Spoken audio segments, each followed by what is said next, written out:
Alright, our last order of operations video for this week actually involves reading an expression and being able to write it. So for our first example, it says 7 times the sum of 6 and 4. Well, you know when we see the sum, we're going to be adding. And whatever we add, we're going to multiply that by 7. So this is how we would write it. 7 times the sum of 6 plus 4. Then you would add 6 plus 4, which is 10. So we get 7 times 10, and then we get 70. Alright, let's go. Half of 51 plus 3.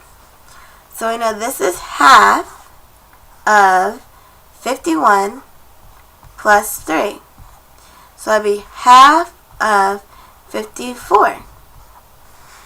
Now you know when we multiply fractions, whole numbers are just over 1, and we multiply the numerator, we multiply the denominator. So that's going to give me 54 over 2. And so when we simplify or reduce our fraction, or if you simply notice it's an improper fraction, so we're going to divide, either way it's going to work, then you know that we're going to get 27 over 1. If you did it this way, 2 goes into 5 2 times, 4 subtract, bring down my 1, 7, 14, subtract 0. So when you read it around the circle, you would get 27 and 0 over 2. And so when you do that, you know 0 over any number is always going to be 0, so then it would just become 27 by itself. Either way is acceptable. There's no wrong way to find the total. So let's move on to our last example. The difference, and you know difference means we're going to be subtracting, the difference of 10 and 2 squared. So the difference of 10 take away 2 squared.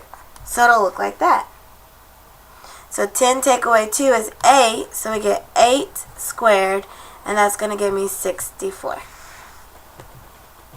And we'll really dive into these in class, and you'll have a good time trying to unsolve the magic numbers.